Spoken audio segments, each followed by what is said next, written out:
10 লক্ষের নামের তালিকা সোমবার প্রকাশ করেছে নির্বাচন কমিশন। আর এর মধ্যে 40% নাম বাদ। এই হারে নাম বাদ গেলে সব মিলিয়ে বাদ যেতে পারে প্রায় 88 লক্ষের নাম।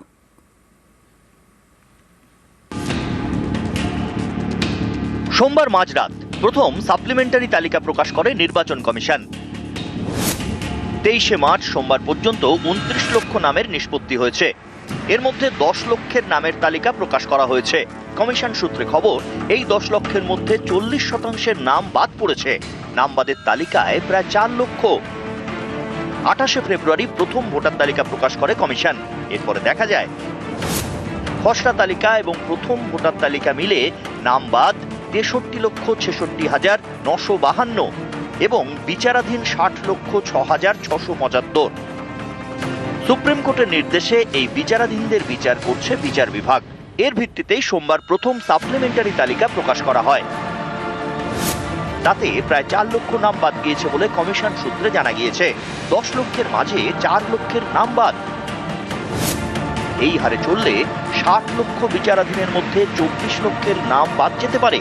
এর আগেই বাদ গিয়েছে 63,66,952। সব মিলিয়ে নাম বাদ যেতে পারে প্রায় 88 লক্ষ। নাম বাদ যাওয়া মানে ভোট দিতে পারবেন না এমন নয়। নাম বাদ গেলে ট্রাইব্যুনালে আবেদন জানাতে হবে। তারা সেই আবেদন খতিয়ে দেখবে। কিন্তু এই ট্রাইব্যুনাল নিয়েও নানা ধোঁয়াশা। একটা জজকে কোন জেলা দেওয়া হবে এটা তো হাইকোর্ট দেবেন। মেইন জিনিস আছে যে অফিস আছে, কাঠামো আছে। আমরা স্টেট গভর্নমেন্ট থেকে জায়গা চেয়েছি। যদি স্টেট গভর্নমেন্ট কাছে কোনো জায়গা আছে, আমরা চিফ সেক্রেটারির সঙ্গে কথা করেছি, ওটা ফিডব্যাক হবে, তারপরে আমরা হাইকোর্টকে দেবো। তারপরে যেটা আছে হাইকোর্ট অ্যালাউ করবে, নাহলে আমরা অন্য কোথায় দেখবো। আমরা চেষ্টা করছি যত তাড়াতাড়ি তৈরি হতে পারবে অত সবাই জন্য ভালো আছে। মঙ্গলবার সুপ্রিম কোর্টেও এই ট্রাইব্যুনাল প্রসঙ্গ ওঠে। বিচারাধীনদের নামে দ্রুত নিষ্পত্তি করার প্রসঙ্গে প্রধান বিচারপতি সূর্যকান্ত বলেন, সব নথি তো ডিজিটাল রয়েছে। ট্রাইব্যুনালের দায়িত্বে থাকা বিচারকরা জেলায় জেলায় যাওয়ার বদলে কলকাতার জুডিশিয়াল একাডেমিতে গিয়েও তো নিষ্পত্তি করতে পারেন। কমিশনের আইনজীবী ডিএস নাইডু বলেন, সেটা করা যেতে পারে। বিচারকরা যেখানে আছেন সেখান থেকে অনলাইনেও করতে পারেন। এরপরে বিচারপতি জয়মাল্য বাগচি বলেন, এ নিয়ে আপনারা কলকাতা হাইকোর্টের প্রধান বিচারপতির সঙ্গে আলোচনা করে দেখুন। নির্বাচন কমিশনের বিজ্ঞপ্তির পরেও এখনো পর্যন্ত ট্রাইব্যুনাল গঠন ঝুলে রয়েছে। তাই যাদের নাম বাদ পড়ল তারা কবে ট্রাইব্যুনালে আবেদন করতে পারবেন সেই উত্তর এখনো পর্যন্ত নেই নির্বাচন কমিশনের কাছে। ক্যামেরায় কুণাল চৌধুরীর সঙ্গে Somraj Bandyopadhyay, news 18 Bangla, Kolkata. Supplementary list নিয়ে কমিশনকে তোপ মমতার। কেন এখনো টাঙানো হয়নি নতুন ভোটার লিস্ট? উত্তরবঙ্গে ভোট প্রচারে প্রশ্ন তৃণমূল নেত্রীর। আজকেও যা নাম উঠছে, সাপ্লিমেন্টারি লিস্ট এখনো টানায়নি। টানানোর হিম্মত নেই। লোকে জানবে কি করে কার নাম বাদ গেছে? যার নাম বাদ গেছে তাকে ফর্ম ফিল আপ করতে হবে। আমরা ক্যাম্প করব এলাকায় এলাকায়, আমাদের বিএলওরা করবে। ওরা অনেক খেটেছে, ওরা ক্যাম্প বিএলএ করবে, বিএলএ 1, 2। আমরা লয়ার দেবো বিনা পয়সায়, কিন্তু আপনাকে আপনার দরখাস্তটা ফিল আপ করতে হবে। আমরা লাস্ট অবধি চেষ্টা করে যাব। বলছে নাকি 27 লক্ষের মধ্যে শোনা যাচ্ছে যে প্রায় 8 লক্ষ লোকের নাম বাদ গেছে, 19 লক্ষ উঠেছে। লিস্টটা কোথায়? লিস্টটা কোথায়? ম্যাজিশিয়ান ওয়াশিং মেশিনে চলে গেছে। মধ্যরাতে তাণ্ডব, মাঝরাতে তালিকা প্রকাশ নিয়ে তোপ মমতার। অধিকার কেড়ে এনআরসি চালুর ছক, হুঙ্কার তৃণমূল নেত্রীর। কালকে সাপ্লিমেন্টারি লিস্ট বেরিয়েছে শুনলাম, পরশুদিন মধ্যরাতে যত বিজেপির তাণ্ডব। একদিকে মধ্যরাতে স্বাধীনতা এনেছিল, আমরা গর্ব করি। ভুলে যান স্বাধীনতার কথা। সংবিধান মানছে না, গণতন্ত্র মানছে না, মানুষের অধিকার মানছে না, মানুষের ভোটাধিকার কেড়ে নিচ্ছে। নিয়ে কালকে বলবে এনআরসি করে আমি ডিটেনশন ক্যাম্প করব। আমি বেঁচে থাকতে এনআরসি করে ডিটেনশন ক্যাম্প করতে দেব না। ইভেন আমার পরেও আমার জেনারেশন কোনো দিন অ্যালাউ করবে না। মঙ্গলবার রাতে কমিশনের ওয়েবসাইট হ্যাক। যাদের নাম এতদিন ছিল ভোটার লিস্টে তাদের নাম আচমকায় বিচারাধীনের তালিকায়। সাইট যে হ্যাক করা হয়েছে তা মেনে নিয়েছে কমিশনও। অনেকেরই প্রশ্ন, নির্বাচন কমিশনের মতো প্রতিষ্ঠানের হাইলি সিকিউরড ওয়েবসাইট হ্যাক হলো কিভাবে?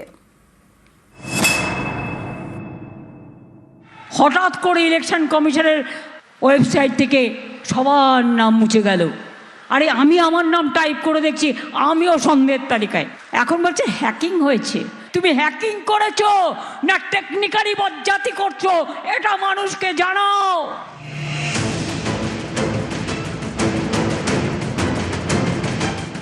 সোমবার মাঝরাতে সাপ্লিমেন্টারি লিস্ট প্রকাশ করে নির্বাচন কমিশন। এরপর মঙ্গলবার রাতে হঠাৎ দেখা যায় প্রথম ভোটার তালিকায় যাদের নাম উঠেছিল তাদের নাম হঠাৎই বিচারাধীনের তালিকায়।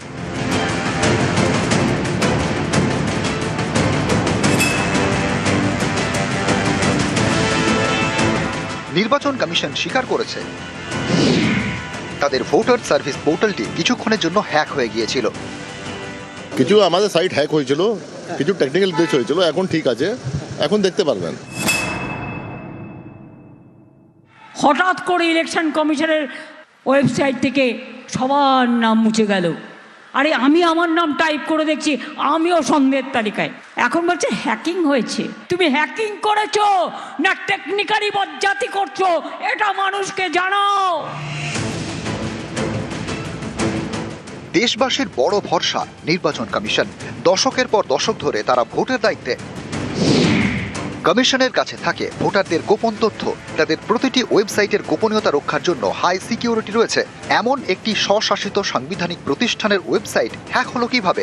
কমিশনের সাইট হ্যাক হলে তো ভোটারদের তথ্যের সুরক্ষা নিয়ে প্রশ্ন ওঠে। হঠাৎ করে ইলেকশন কমিশনের ওয়েবসাইট থেকে সবার নাম মুছে গেল। আরে আমি আমার নাম টাইপ করে দেখছি, আমিও সন্দেহের তালিকায়।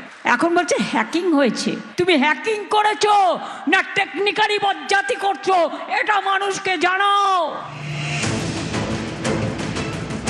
ভোটের আগে এরা যে এসআইআর করেছে নির্বাচন কমিশন, সেই এসআইআর নিয়ে তোলপাড় হয়েছে। কোটি কোটি মানুষকে লাইনে দাঁড়াতে হয়েছে। অনেকে অসুস্থ হয়ে মারাও গিয়েছেন বলে অভিযোগ। এই এসআইআর এর সময় ভোটারদের নানা তথ্য জমা পড়েছে কমিশনের ঘরে। কমিশন বারবার আশ্বস্ত করেছে একজন বৈধ ভোটারের নামও বাদ যাবে না। সেই কমিশনের ঘরেই ঠিক ভোটের মুখে হ্যাকারের হানা। এতেই অনেকের প্রশ্ন, কোটি কোটি ভোটারের তথ্য যাদের কাছে, সেই কমিশনের ওয়েবসাইট হ্যাক হলো কিভাবে? যে কমিশন ভোটারদের সুরক্ষা দেওয়ার প্রতিশ্রুতি দেয়, সেই কমিশনের ওয়েবসাইট কি যথেষ্ট সুরক্ষিত নয়? এই সফটওয়্যার কন্ট্রোল করছে ইলেকশন কমিশন। কোনো দিশা নেই কার নাম আছে কার নাম নেই, কত শতাংশ বাদ গেল, কেন বাদ গেল, কেউ জানে না। এখানে আমরা দেখতে পাচ্ছি একটা গভীর ষড়যন্ত্র। ভোটার লিস্টটাকে ঘেঁটে দাও তাহলে আমরা ভোটে জিততে পারি, বিজেপির কথা। ইলেকশন কমিশন তাদের পার্ট অ্যান্ড পার্টনার হয়ে কাজ করছে। ওর সাইড হ্যাক হলো কি মনোজ আগরওয়ালকে কেউ পা ধরে টানলো, ওটা বিজেপির দেখার বিষয় নয়। ওটা রাষ্ট্রপতি দেখবেন, সুপ্রিম কোর্ট দেখবে। আমার ফর্ম 7 গুলোকে টেনে নেওয়া হলো, সেগুলো হ্যাকড হয়ে গেল। তার হিসাবটা মনোজ আগরওয়াল দিন আগে। নিউজ 18 বাংলা। ভোটের কাজে অস্থায়ী কর্মীতে বদল, জেলা শাসক কমিশনের নির্দেশকে অমান্য করার অভিযোগ। পূর্ব মেদিনীপুরে ভোটের কাজে অস্থায়ী কর্মী, জেলা শাসকের বিরুদ্ধে কড়া পদক্ষেপ কমিশনের। পূর্ব মেদিনীপুরের ডিএম ইউনিস রিশিন ইসমাইলকে বদলে, আর ইসমাইলের বিরুদ্ধে 3 দিনের মধ্যে তদন্ত করে রিপোর্ট।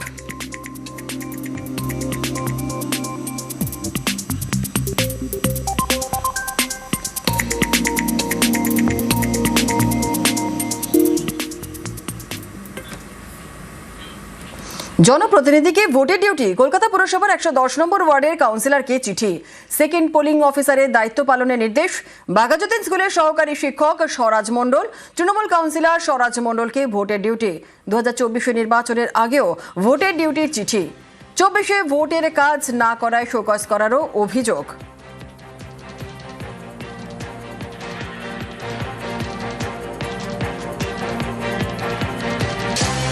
28 দিনে আমাকে এই ধরনের একটা ইলেকশন ডিউটি দিয়ে চিঠি পাঠানো হয়েছে। এখানে ইলেকশন কমিশন বলছে নিরপেক্ষ, সেখানে কি করে তারা একজন দলের পৌর প্রতিনিধি, কাউন্সিলর একজন কলকাতা কর্পোরেশনের নিরপেক্ষতা কিভাবে বজায় রাখে যে আমাকে ডিউটিতে ফেলে? না, দলকে আমি জানিয়েছি, আমি মেল করে দেবো আজকে যে আমি একজন দলের কাউন্সিলর, ভেবে দেখবার জন্য যে আমার সত্যি মনে হয় ডিউটি করা ঠিক হবে না। রথে ভবানীপুরে উত্তেজনা, বিজেপির ক্যাম্প অফিস তৈরিতে বাধার অভিযোগ, পুলিশের বিরুদ্ধে অভিযোগ বিজেপি কর্মীদের। আর খবর পেয়ে ঘটনাস্থলে বিজেপি প্রার্থী শুভেন্দু অধিকারী, পুলিশের সঙ্গে কথা কাটাকাটি শুভেন্দুর, প্রশাসনিক অনুমতি সত্ত্বেও বাধার অভিযোগ। পুরসভার আপত্তিতে এই ক্যাম্প অফিস তৈরিতে বাধা বলেই দাবি। মুখ্য নির্বাচনী আধিকারিককে ফোনে নালিশ শুভেন্দুর। ভ্যাকেট ল্যান্ড, তাতে একটা মুভেবল টেম্পোরারি স্ট্রাকচার করছিল on the eve of election camp অফিসের। তাতেই এদের মাথা খারাপ হয়ে গেছে। এই যে আমাদের একজন প্যাটেল ভাই ছিল, বলছিল যে বাসেই যদি ভয় পায় তাহলে 30 দিনে এদের কি অবস্থা বুঝতে পারছে। 30 দিনে যখন আমরা হিলাবো, they are now performing their duty very sincere, very organise. ভবানীপুরে বিজেপি ক্যাম্প অফিস তৈরিতে পুলিশি বাধা আর পুলিশ কমিশনারকে ফোন মুখ্য নির্বাচনী আধিকারিকের। বিস্তারিত জানাবে প্রীতি, আমাদের সঙ্গে রয়েছে প্রীতি। দেখো, তুমি যে বিষয়টা বলছিলে যে খালি জায়গায় পার্টি অফিস, সেই পার্টি অফিস বা পার্টির ক্যাম্প তৈরি করাকে ঘিরে গতকাল রাতে বিক্ষোভ হয় এবং কলকাতা পুরসভার বিরুদ্ধে মূলত এই অভিযোগ ওঠে।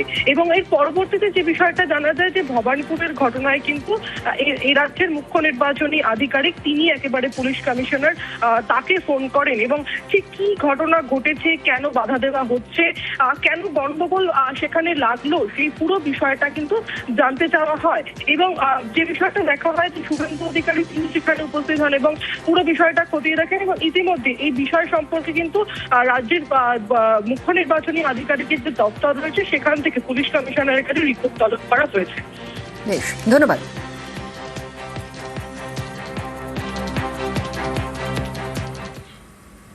আলিপুরদুয়ারের ধারসী নদী, নদীর ওপর ভাঙাচোরা বাঁশের সাঁকো, আর সেই সাঁকো দিয়েই ঝুঁকির যাতায়াত। ভোটের বাজারে এখন শোনা যাচ্ছে যে পাকা সেতুর প্রতিশ্রুতি।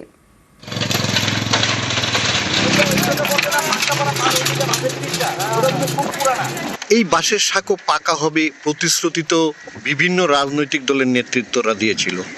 এটা পাকা হবে না, কেউ করবে না, এটা কারণ এটা হবে না, এটা কেউ করে না, আসে ঘুরে যায়, এগুলো কি দরকার? আলিপুরদুয়ারের ধারসী নদী, এই নদীর ওপরে বাঁশের সাঁকো, ভাঙাচোরা চেহারা, তার উপর দিয়েই যাতায়াত। কোনো রকমে যেতে পারে সাইকেল, মোটর বাইক, তাও চালিয়ে নয়, হাঁটিয়ে হাঁটিয়ে নিয়ে যেতে হয়। পাকা সেতু নেই বলে আশেপাশে 10টি গ্রামে ঢুকতে পারে না অ্যাম্বুলেন্স। আলিপুরদুয়ারের কুমার গ্রাম, এখানকার একদিকে শামুকতলা মাছহাটি ও অন্যদিকে উত্তর মহাকালগুড়ি। এই দুই গ্রামের মাঝে বয়ে গেছে ধারসী নদী, প্রায় 75 মিটার চওড়া। এই নদী পারাপারে ভরসা এই বাঁশের সাঁকো। বর্ষায় এই এলাকা আরো ভয়ঙ্কর। অভিযোগ, প্রত্যেক বছর নদীর জলের তোড়ে ভেঙে যায় এই সাঁকো, ফলে যোগাযোগ বিচ্ছিন্ন হয়ে পড়ে গ্রামগুলি। কোনো রকমে বাঁশের সাঁকো সারাই করে চলে বাকি দিন। এভাবেই চলছে বছরের পর বছর ধরে। পাকা সেতু আজও হলো না। এটা পাকা হবে না, কেউ করবে না, এটা কারণ এটা হবে না, এটা কেউ করে না, আসে ঘুরে যায়, এগুলো কি দরকার? কি দরকার লোকগুলার? কেউ দেখে এত বড় গ্রাম, এত বড় ওয়ার্ড, এত বাগান, পুরো 10টার সময় এসে দেখো কত বাচ্চা যাওয়া আসা করে। এটা দাবি তো থাকবে, কিন্তু আমাদের পুলে এখানে মনে করো আসবে তো, দাবি তো থাকবে, কিন্তু ওরা তো এই কাজ করবে না। এখন তাই এসে বলবে ভোটের জন্য যে করে দিব, কিন্তু করবে না তো। এই ব্রিজটা কি পাকা করার দরকার? দরকার তো অবশ্যই। রাজনৈতিক নেতারা আসে, পরিদর্শন করে যায় না, আসার মতো দাবি উঠার তো আগে থেকে বলা হচ্ছে, কিন্তু তো হয়তো আর না। স্থানীয়দের দীর্ঘদিনের দাবি বাঁশের সাঁকো অনেক হয়েছে, এবার পাকা সেতু চাই, কিন্তু তার হয়েছে কই?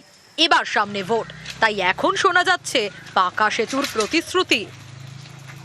আমাদের যে বিধায়ক আছে আর কি মনোযোগ, ওনাদের তো আমরা পিটি করেছিলাম এটা নিয়ে, উনি পরিদর্শনও করেছিলেন, উনি আশ্বাস দিয়েছিলেন যে এটা হবে, কিন্তু এখন পর্যন্ত সেটা করতে পারেনি। শামুকতলায় আমাদের রাজ্য থেকে প্রচুর উন্নয়ন হয়েছে, আমাদের বড় হাট হয়েছে, ফায়ার ব্রিগেড হয়েছে এবং অন্যান্য থেকে রাস্তাঘাট হয়েছে এবং কালভার্ট হয়েছে। তার সঙ্গে সঙ্গে এটাও ছিল, কিন্তু সেটা হয়তো সেটা সামনে আমরা হয়তো যদি আমাদের কুমারগ্রাম বিধানসভায় যদি আমাদের তৃণমূলের যে প্রার্থী যদি আমরা জিততে পারি, অবশ্যই সেটা আমরা পূরণ করার চেষ্টা করব। একটাও কিন্তু দেখাতে পারবেন যে প্রস্তাব দিয়েছিলেন করিনি? তারা নিজেরাও করেন না, করতেও দেবেন না। ওনাদের তো সরকার আছে, উত্তর উন্নয়ন দপ্তর আছে, এমপি আছে, এত কিছু আছে, তারপরে করতে পারছে না কেন? আর এনওসি দিয়ে দিক, আমরাই করে দেব। আর তো আছে কয়েক মাস, এগুলো বলে কি হবে? আর আছে 1-1.5 মাস আছে, তারপর আমরা করে দেব। আলিপুরদুয়ারের কুমারগ্রাম থেকে রাজকুমার কর্মকার, নিউজ 18 বাংলা।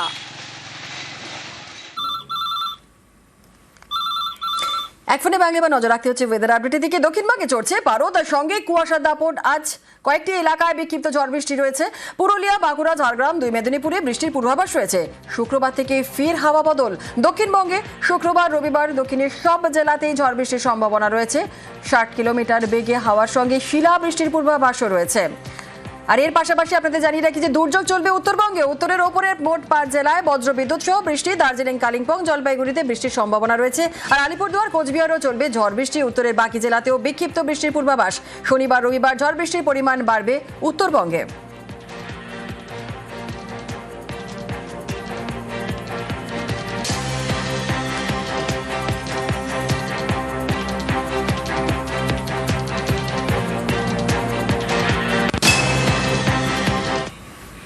আর একটু গোসাবার দিকে নজর রাখতে হচ্ছে, কারণ কুয়াশার দাপটে গোসাবায় ব্যাহত হয়েছে ফেরি পরিষেবা। গোসাবার গদখালিতে ফেরি চলাচলে দেরি। কুয়াশা কেটে গেলে কিন্তু ফের হবে স্বাভাবিক পরিষেবা। যে ছবি দেখছেন গোসাবায় কুয়াশার দাপটে ব্যাহত ফেরি পরিষেবা। সকাল থেকে এই ছবি গোসাবার গদখালিতে ফেরি চলাচলে দেরি। কুয়াশা কাটলে ফের স্বাভাবিক হবে পরিষেবা। হঠাৎ করেই কুয়াশার দাপট, ফেরি চলাচল বিঘ্ন। গোসাবার গদখালিতে ফেরি চলাচল দেরিতেই আজ। কুয়াশা কাটলে ফের স্বাভাবিক হবে পরিষেবা। কুয়াশার দাপটে গোসাবায় ব্যাহত ফেরি পরিষেবা। গোসাবায় গদখালিতে ফেরি চলাচল দেরিতে। হঠাৎ করে কুয়াশার দাপট, স্বাভাবিকভাবেই ফেরি চলাচল বিঘ্ন। অনুপ রয়েছে আরো বিস্তারিত জানাবে। অনুপ, যে ছবি আমরা দেখছি গোসাবায় কুয়াশার দাপট, ফেরি চলাচল স্বাভাবিক কখন হবে? দেখো, ইতিমধ্যে ফেরি চলাচল কিন্তু স্বাভাবিক হয়েছে, কারণ হঠাৎই সকালবেলায় কিন্তু ঘন কুয়াশা ঢেকে যায়। এই যে গোসাবা ফেরিঘাট সহ গদখালি যেসব ফেরি চলাচল করে সেই সব নদীতেই কিন্তু এই কুয়াশার দাপট দেখা যায়।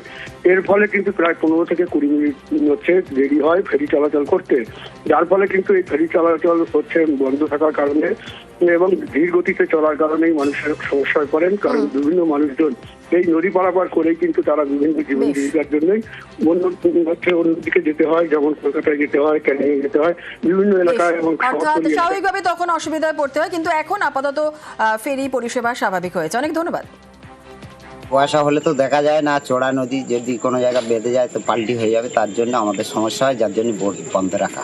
বন্ধ নেই অবশ্য, একটু দেরি করে চলছে, একটু দেরিতে চলছে, 15-20 মিনিট পর চলছে।